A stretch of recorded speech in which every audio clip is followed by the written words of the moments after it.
woman that I'm about to introduce, Dr. Sue Rubin, was one of my teachers for our ministerial class.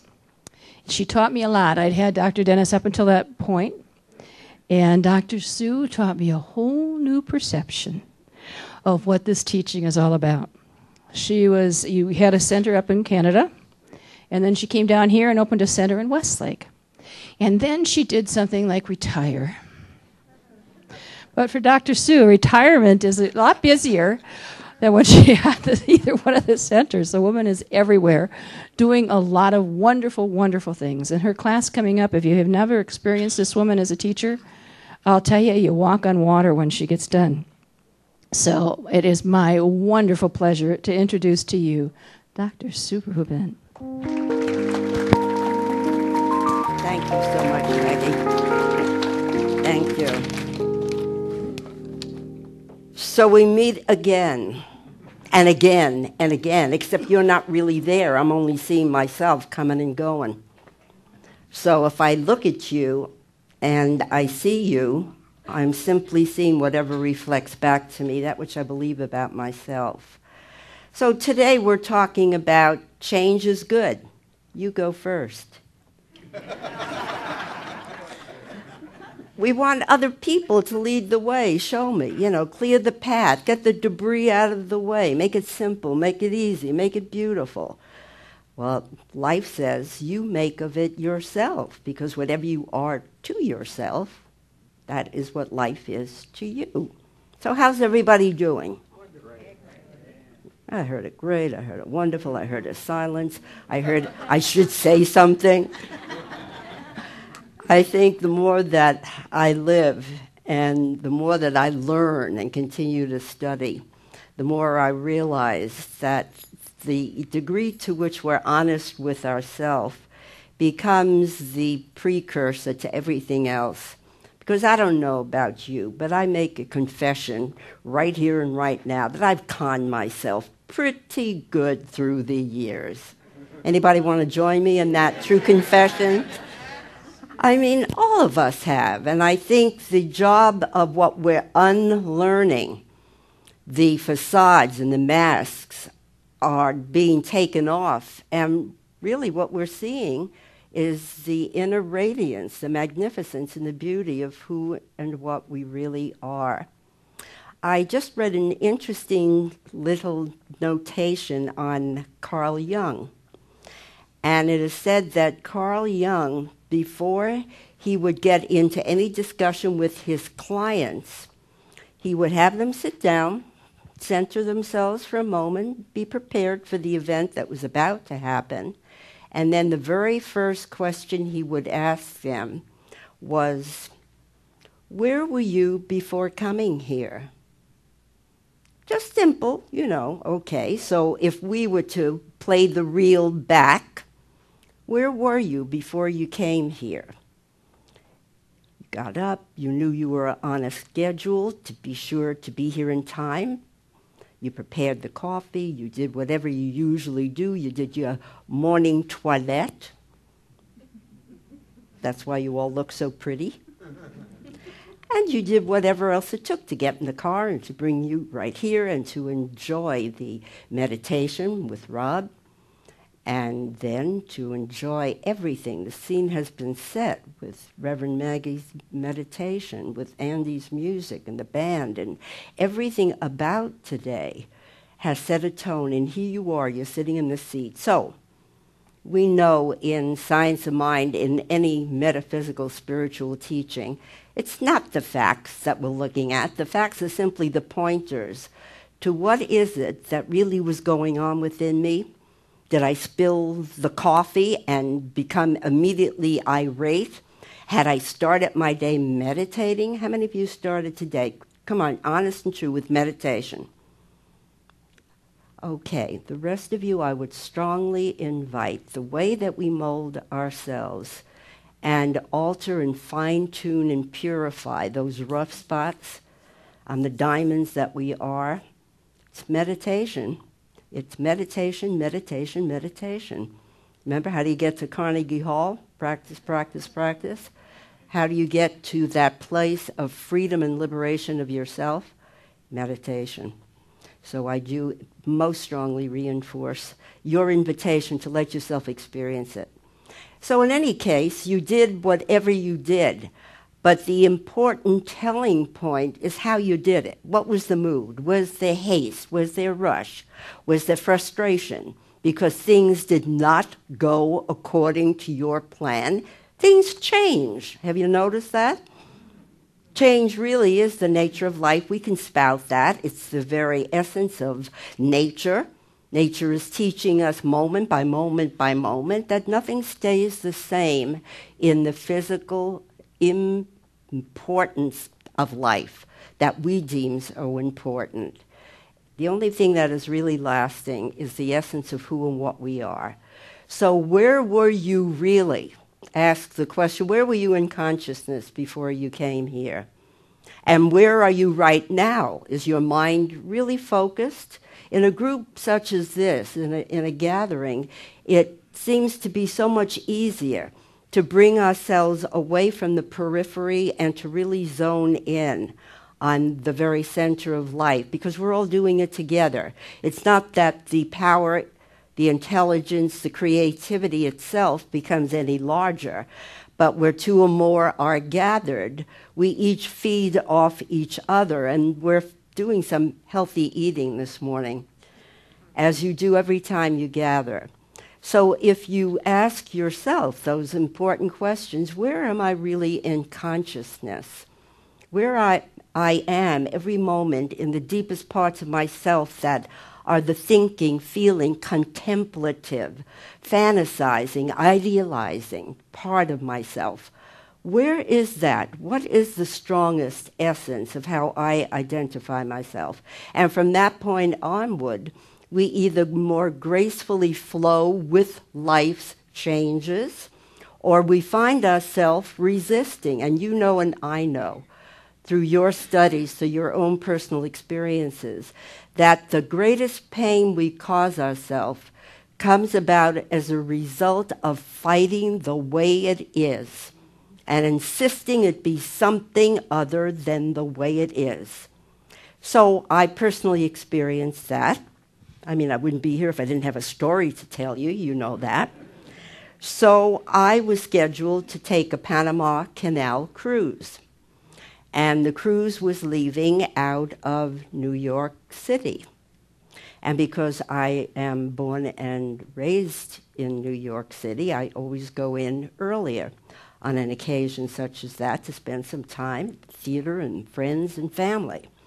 So I went into New York on October 26th. And the cruise was scheduled to depart from New York Harbor on the 31st of October. And so I had a marvelous time. I went to the theater and met with friends. In fact, a very dear friend of mine from Westlake was in New York at the same time, and so we just had a splendid time. And then the storm warnings started to take on a sense of importance, that this occurrence called Sandy was about to occur on the 31st of October. Well, it certainly isn't going to interfere with my plans.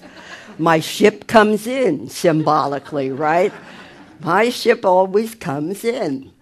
And so kind of took it very lightheartedly. After all, what could it be in the heart of the city? And so, needless to say, it hit quite heavily.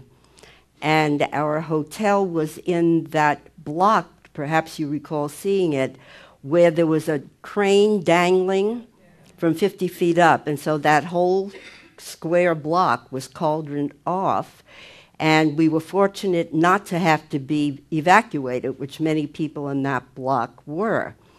However, what happened was the gas company, in anticipation of not wanting that crane to fall and hit the gas lines, turned off the gas.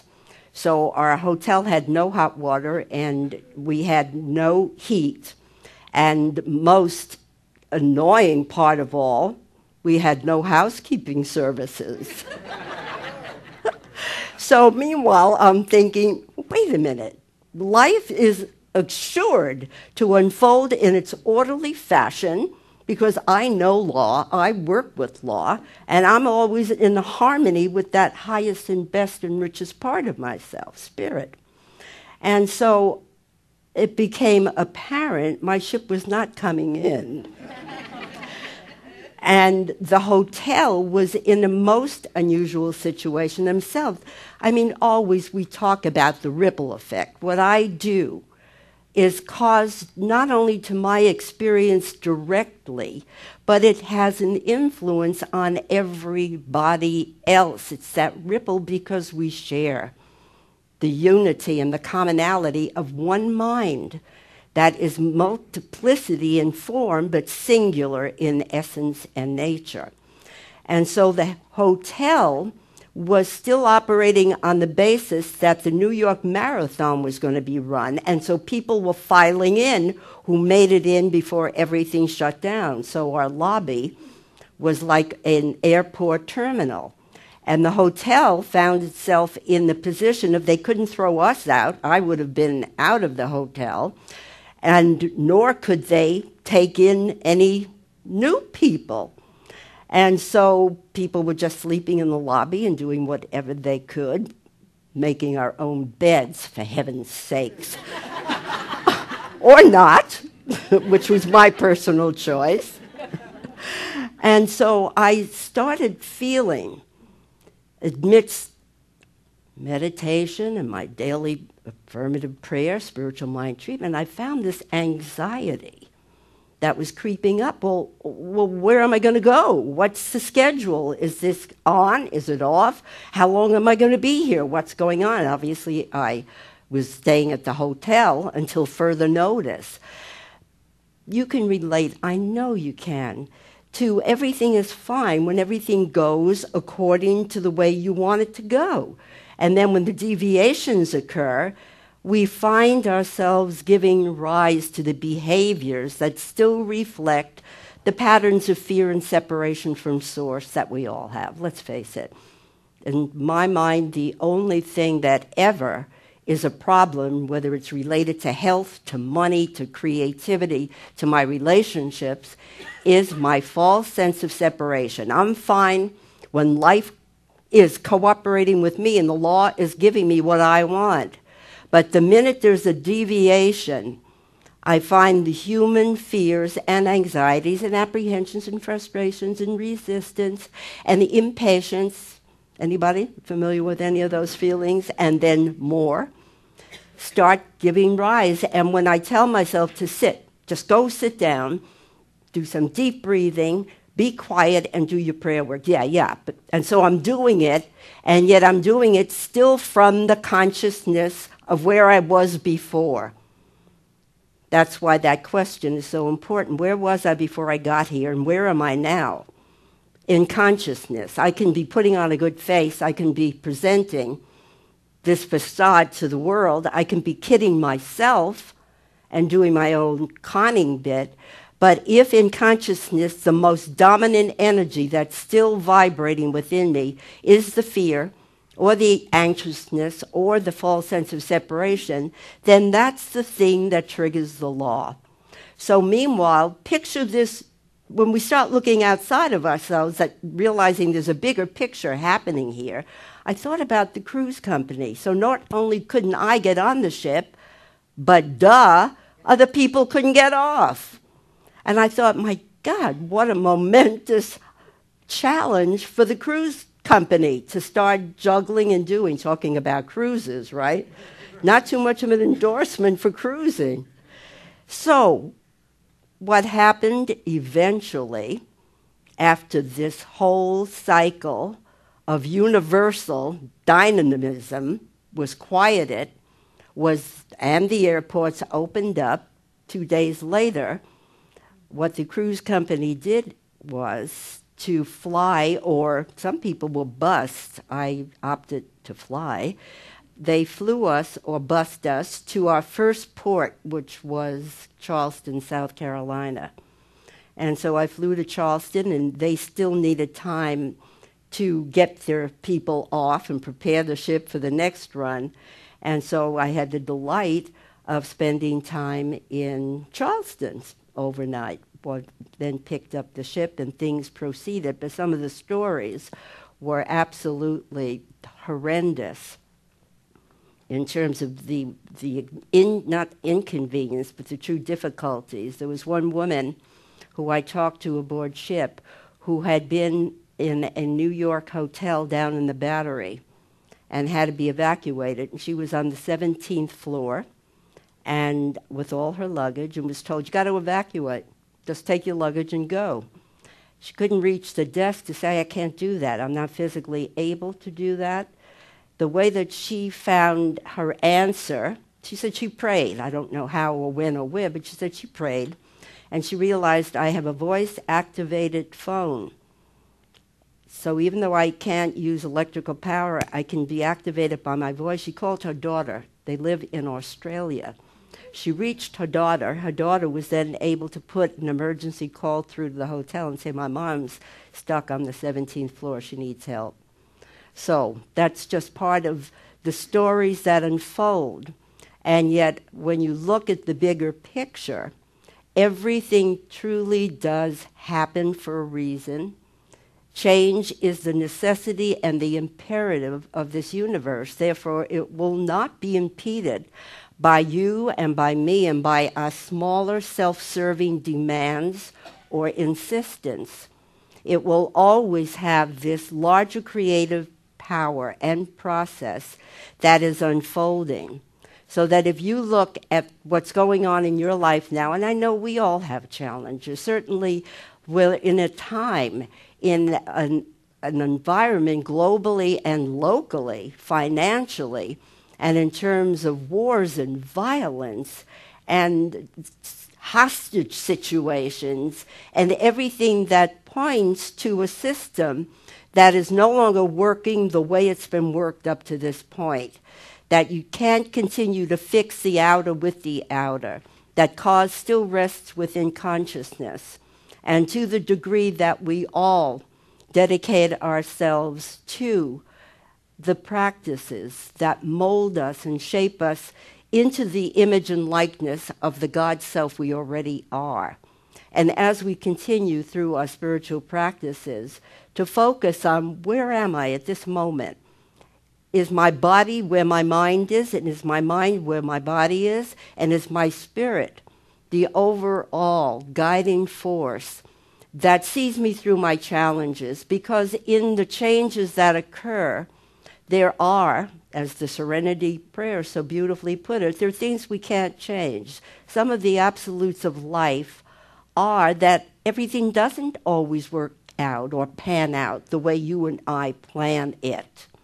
That we have to allow for being the flexible and the flowing oneness with God kind of essence that then shows up in a way that is the calming influence, so that in the midst of everything that's occurring around us, we can be the ones to say, now let's take a moment, take a deep breath, be still and know, right where I am, God is.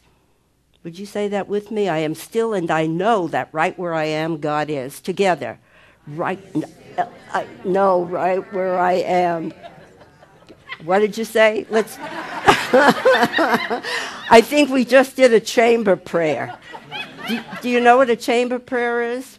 This has been brought to life in some science of mind centers, and it certainly comes from a more traditional background. A chamber prayer is where everybody prays out loud in their own way. So there's a cacophony of sound. I think we just did a chamber prayer. So how about, I am still and I know right where I am, God is. I am still and I know right where I am, God is. And that's like the self-correcting we do to accommodate change, to be able to flow.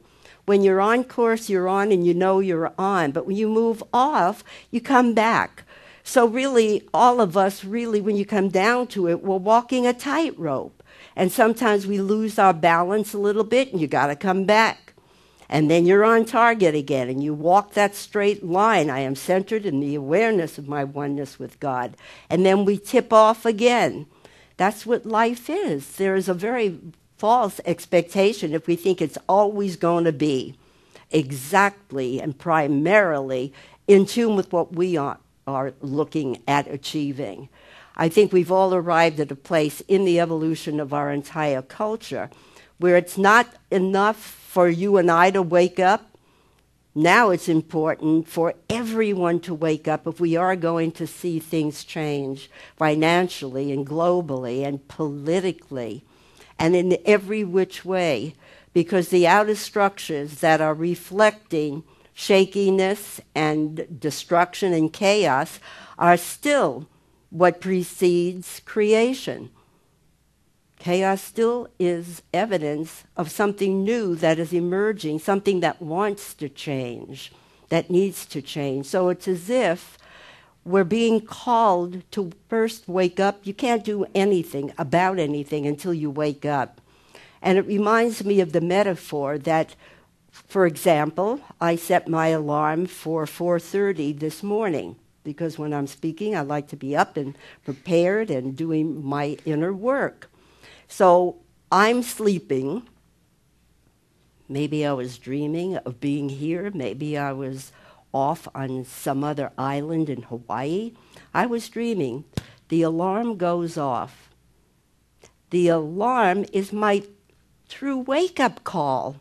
It's not in the consciousness of the state I was dreaming in.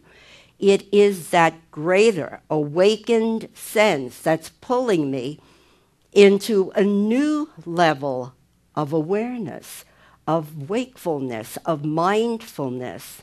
And even though I may resist it and I want to stay snuggled under the covers and continue to sleep, until I get up and turn that thing off, it's going to continue to say, wake up, come on, wake up. There are new things to think and new ways to be. And there's a world out there waiting for you. And the world needs you to show up. It's not only enough for me to live and be awake, but now the opportunity is more important than ever before to be that agent for change that is a catalyst for everybody waking up, so that we don't tolerate each other's limitations. We don't feed into them anymore. If someone's telling us a story where I might used to have said, oh, that's too bad, I don't go there, because that's just reinforcing. That's what the Bible describes as the blind leading the blind, and both fall into the ditch. This is like, come on, I know it may be tough. Everybody always likes that. That's so funny. The blind leading the blind, and they all fall in the ditch. That's what happens if we feed each other's limitations and cater to the parts of ourselves that are less than the nobility and the majesty and the regalness of spirit. Then we are denying the presence of God within ourselves and within everyone else. So, change is good. I go first. You go first. We each go first, because first with God is a majority. Ernest Holmes said that. Ralph Waldo Emerson, anybody? Emerson? Love Emerson. He said, in nature, every moment is new. The past is always swallowed and forgotten. The coming only is sacred. Nothing is secure but life, transition, and the energizing spirit of God. People who wish to be settled should learn that only as far as they are unsettled is there any hope for them at all. So I challenge you, feel uncomfortable. Deal with it. You know your issues. I know my issues. Stop avoiding, pretending, denying, putting on the happy face. Get to it. Do the spiritual work. I guess that means over and out. And so it is.